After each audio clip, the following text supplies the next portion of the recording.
Alright, oh my god.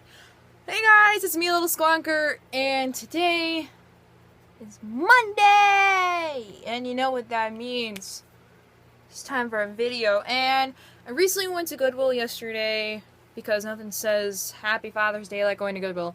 And I got a nicer copy of Cinder, and I tried uploading my video for this, and it wouldn't work at all, so I'm just like, you know what, I'm just gonna upload it again. And plus, when I did the review, I was very tired, and I was going through a hell week for me personally, and now that's over, and a brand new week has started, and I have my Fall Out Boy shirt on. Let's get to it!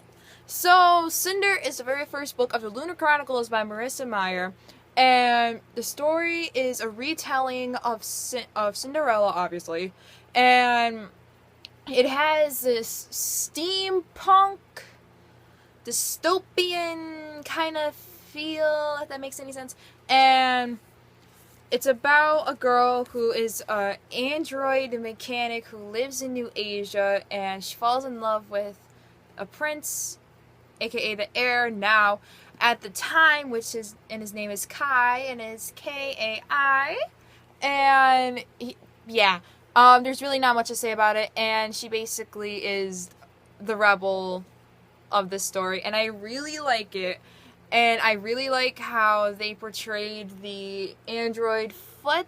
I don't know if you can see, nope, I don't know if you can see it, but like you can see the metal right there. And then you have, like, the rest of the foot right there. If you have the book, you'll know what I'm talking about. And, I did read this when it first came out, but I didn't personally own it. I had, I borrowed it from the library, and for some odd reason I got the large print one, so it was a pretty quick read because it was a large print. And let's talk about characters. So the first character you have is Cinder, and Cinder is what I said before. She's the rebel of the group, and she obviously has two stepsisters. One of them is my favorite flower, and I'm going to talk about her later. And then you have Kai, who is the heir to the throne of New Asia, and he falls in love with Cinder during the course of the book. And then you have Aiko, hopefully I'm saying this right, who is basically like Cinder's only friend in this book, and she's a full-on android, because there's a difference between like human android and like a full-on android. Aiko is, I think she's like a full-on android where she's like a robot and she has like several parts that she needs to get, versus Cinder, who has like, she's a normal person, but like she has to get like the metals and stuff in her body. And then you have Peony. I know I'm not saying it right because my damn impediment. I'm sorry, people, flower lovers. I'm sorry.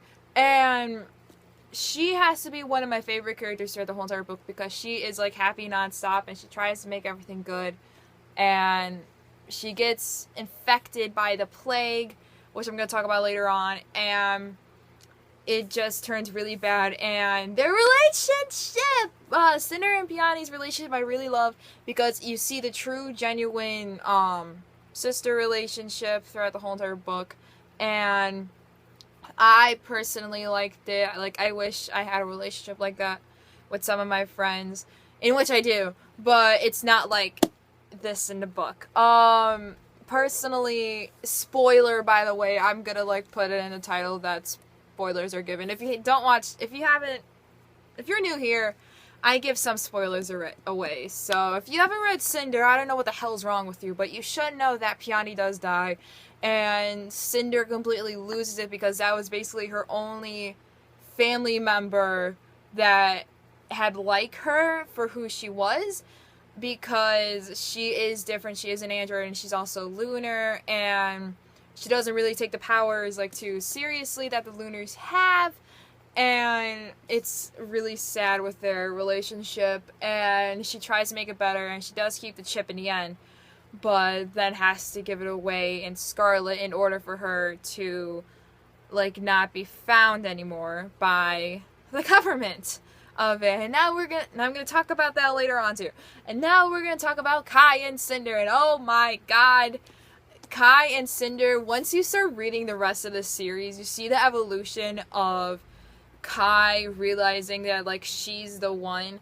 And it's really sad, personally, because, I don't know, like, you have to read this story to figure it out, but I'm just gonna talk about the relationship in this book. It is really cute, and I do like how Kai accepts her for who she is, and, Cinder doesn't see Kai as the heir to the throne. She sees him as a normal person, but just has, like, that little hint of awesomeness in there, if you know what I mean.